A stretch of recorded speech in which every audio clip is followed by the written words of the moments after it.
Hello, hello, hello, you guys, and welcome to the episode in this Creative Black Women series where we are highlighting bold, fearless, creative, shaping music, art, business, and culture. So today we're sitting down with DJ Queen Breezy, a Dallas global DJ and entrepreneur and energy curator who knows how to control a crowd and create vibes that last.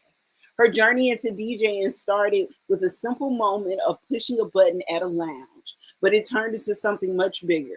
Now she's building her brand, breaking barriers as a female DJ, and inspiring others to chase their dreams, no matter how many times they have to start over. If you've ever wanted to know what it's like to take steps into the DJing world, turn your passion into a business, and leave a lasting impact through music, this episode is just for you. So without further ado, let's welcome DJ Queen Breezy. Hello. Hi, how are you? I am awesome. How are you doing today? I'm doing good. I can't complain. I am inside and away from the cold. Oh, that's fabulous. That's wonderful. Now, you are located in Dallas, which means you are getting that bipolar weather like we're getting here in Atlanta. Yes, I'm from Florida, and Dallas is far more bipolar than Florida weather. For sure. Okay, so my first question to you is music has always been a big part of your life, but Mhm. what was the moment that made you say, I'm really doing this? I'm going to become a DJ? Literally a year ago from today, I looked at my memories on Instagram, and I remember I was working at a restaurant and lounge doing the hookah. So, like preparing the hookah and walking it out to the customers. And naturally, I always gravitated towards the DJ booth. And on that particular day, today, a year ago, I told the DJ, I was like, I always wanted to become a DJ. Like, it's always been a dream of mine. And he was like, okay, bet, on the count of four, push the button and I'll show you. And so it was literally from that moment. I did it. And when I did that, I actually DJ'd a little bit after that for like 5 or 10 minutes, and it went really well. I got a lot of positive feedback. And so I haven't looked back since.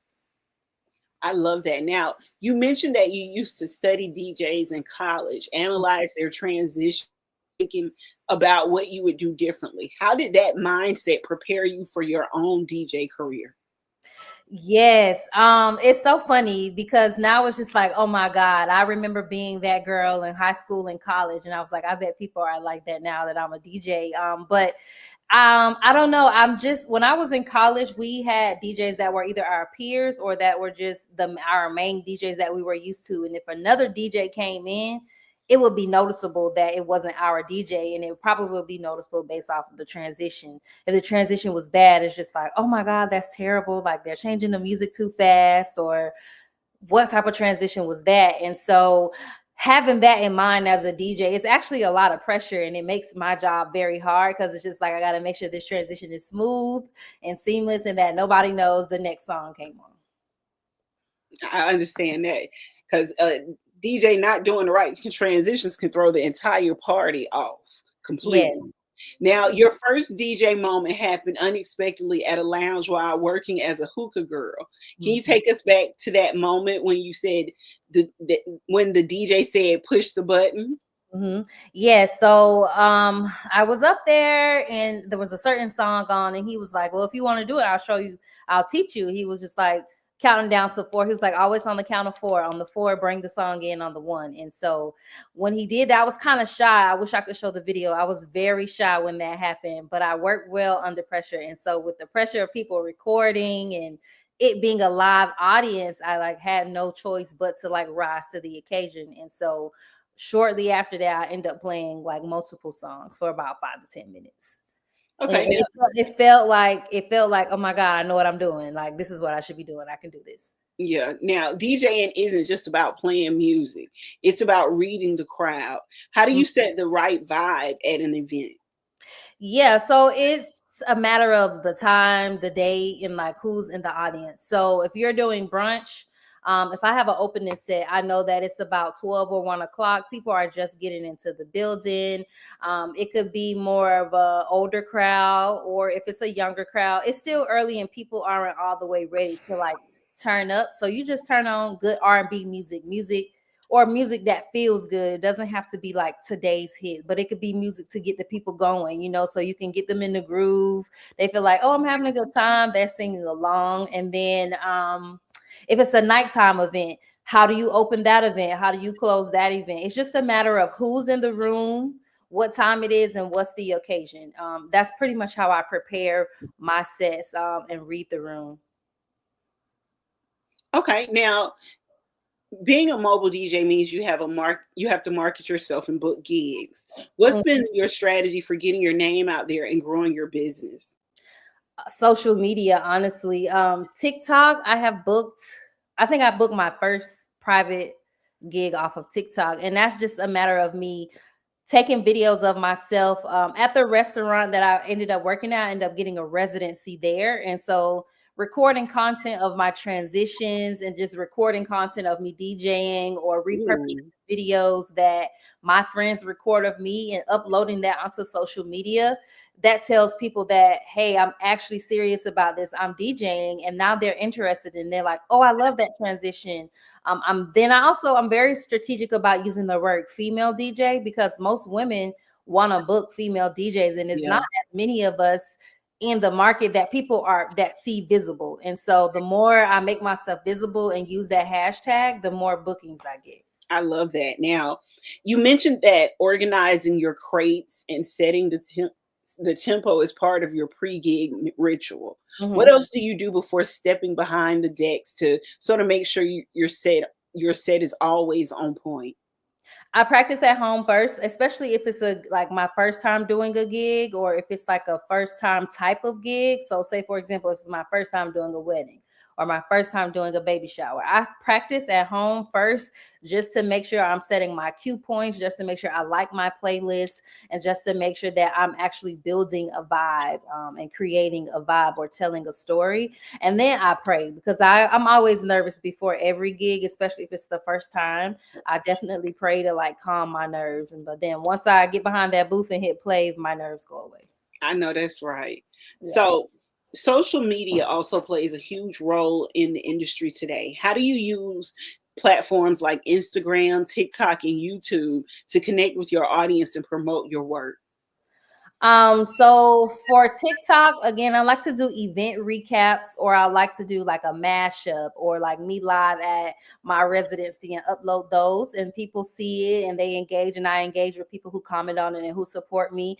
On Instagram, I like to create like day in the life or behind the scenes of me setting up for an event, me traveling for an event, and any of my mixes or mashups. I like to um allow people to follow me on my journey, because I posted when I first began, when I bought my equipment, and I like to update the people who are like supportive of my career of me becoming a DJ. I like to keep them informed and then know of what's going on. So that's how I utilize social media. Okay, now you've had mentors and friends in the industry who've help guide you along the way. What's the best piece of advice you've received so far? Oh, that's a good question. Um, I feel like the one that comes top of mind is my uncle telling me, build the momentum. You build it. You build the vibe. Don't just go straight into it like with hits or with upbeat songs. You have to build the journey so that they can follow you and create that vibe. You create the vibe. You're in charge, and build the journey. I feel like that has been very helpful, and it's always been at the top of mind before every event that I do. Okay. Now, the DJ industry, we talked about this before, just a few minutes ago. The DJ industry is, as you stated, a very male dominated society. And female DJs often have to prove themselves more. Have you faced challenges as a Black woman DJ, and how have you handled them? So far I haven't. I actually think it's an advantage to be a female DJ. Hmm. One, because we are in high demand, because people want to see more women DJs, and then people are also intrigued at the fact that I'm a woman, I'm a Black woman, and I can DJ. And so they love to see that. So I think that's actually a competitive advantage that I have in a male dominated industry. I like that. Now, We often face creative blocks, all of us in every field. What do you do when you feel stuck, uninspired, and unsure about your next move? Yeah, when I feel like one thing I don't like to do is play the same set over and over. I can get bored easily by playing the same music. And so what I'll do when I kind of get like in a creative funk, I will either get on YouTube and I will research like how to become a better DJ or different tricks, different transitions, what you should be doing as a DJ. And then I also like phone a friend and say, hey, I need a set list for this event. I'm opening or I'm in the middle. This is the vibe. Can you kind of give me a set list so that I can practice at home and create my own vibe? So whenever I'm feeling uninspired, I'll go to YouTube to figure out how to get better or listen to a mix on YouTube, or I'll like phone a friend that's a DJ and ask for their insight and help. Okay. Now, you've always stressed the importance of believing in yourself. What advice would you give to someone who doubts their ability to step into this creative field they love?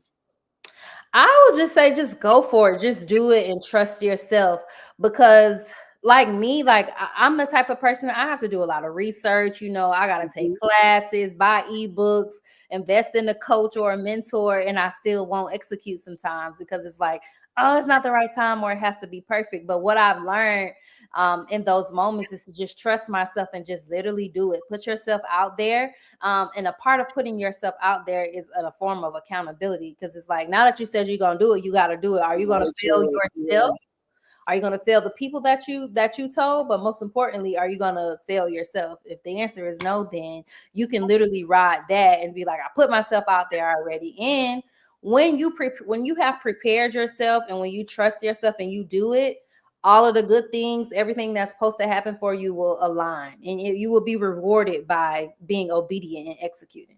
yes. Now, representation is everything. As a Black woman DJ, how does it feel to know you're inspiring others who may not have seen themselves in this space before? It's definitely a it affirms me and it makes me feel really good that I'm actually inspiring other people. And it's actually funny that you say that because so many men have come up to me and was like, Bree, you becoming a DJ has inspired me. Like I've always wanted to do this. Men that are my age, men that are 20 years older than me, 20, 30 years older than me are inspired, and people are seeing me live out my dreams. Like they've seen me start multiple businesses, and then becoming a DJ probably was one of the most surprising. And I really just pray and I just be like, Lord, use me. Like I literally aspire to inspire because I believe that we all can become what we envision ourselves if we just do it and believe in ourselves. And I'm going to always preach that. And so if I can be an example, and walk in my journey and be obedient, that makes me feel good. And that's enough to keep me going. I love that. Now, you're all about constant growth and learning. Are there Mhm. any DJs, musicians, or creatives you look up to that push you to keep elevating your craft? For sure. First and foremost, other female DJs. I love other female DJs. They will tell you like anytime I see a female DJ, before I even became a DJ, I would go up to the DJ booth and just say, "You inspire me. I want to become a DJ one day. You did amazing. Thank you so much." So I definitely am inspired by women DJs, the DJs that I know, and DJ Spinderella is one of my biggest inspirations. Like I will, if she is performing somewhere, I will make sure I'm like front row and center. I saw her at Afrotech and Essence Fest, and like I literally made sure I was in the front and like just saw her in the flesh and be like, one day that's gonna be me. I love that. Now, you have mentioned Spinderella, Jermaine Dupri, and Beyonce as some of your biggest influences.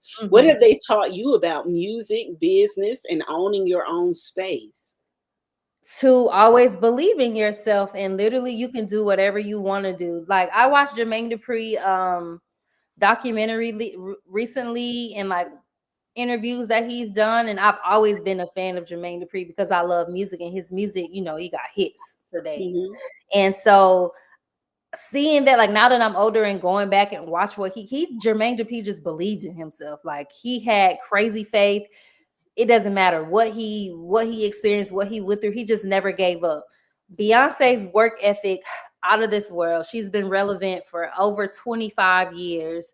And it's just because she's just passionate. She believes in herself and she knows no bounds, no bounds. Mm. And so, and then with Spinderella, her being like still booked and busy and relevant to this day. And To also, this day, because I grew up with Spinderella, yes. yeah, and I love Salt and Pepper when I was coming up. Like, granted, that was probably my mama time. I just love Salt and I Pepper. was just getting ready to say, I think I'm more Salt and Pepper.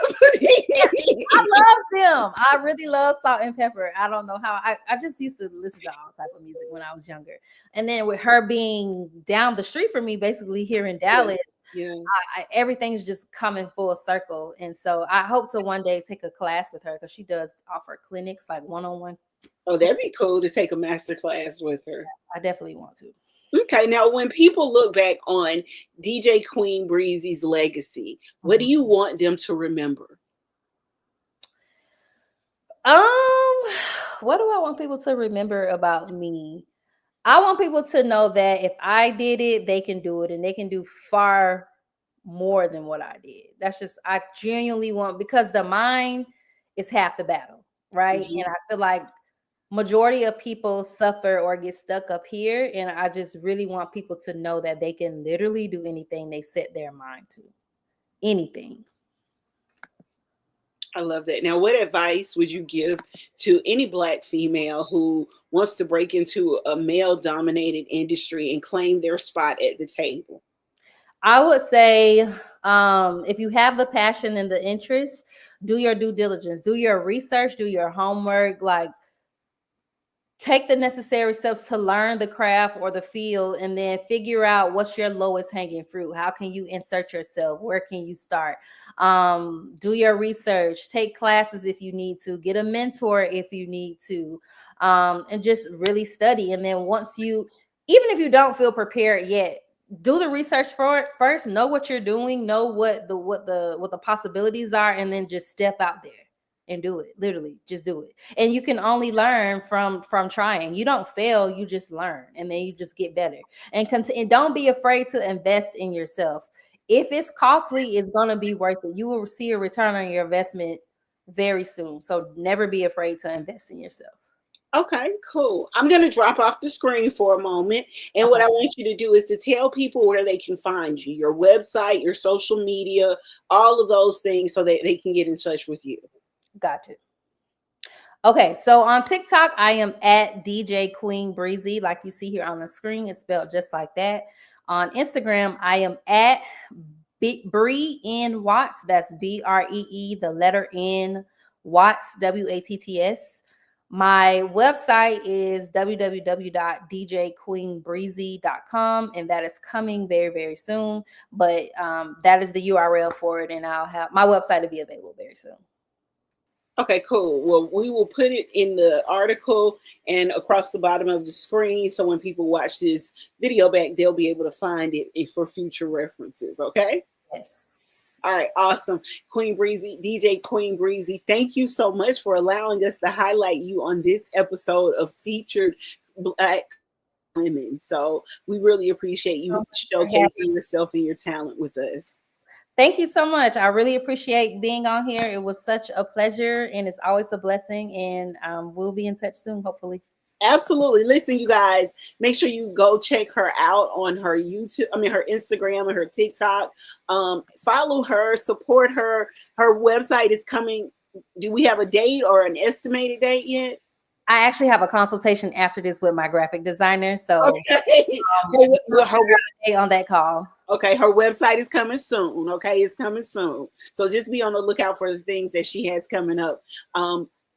And as always, thank you for joining us. DJ Queen Breezy is proof that when you step into your purpose, there's no limit to what you can achieve. Her journey shows that it's never too late to chase your dreams, reinvent yourself, and create the life you want. If you're looking for a DJ who brings energy, vibes, and an unforgettable experience, make sure you follow Bree on Instagram, TikTok, and Facebook. And if you're ready to book her for your next events, go ahead and hit her up. Once again, Queen Breezy. Thank you for sharing your story and showing us what it means to move with confidence, creativity, and purpose. And until next time, you guys, when we have another beautiful black creative, black beautiful creative black woman. I'm just getting all tongue tied today. Y'all have a great day.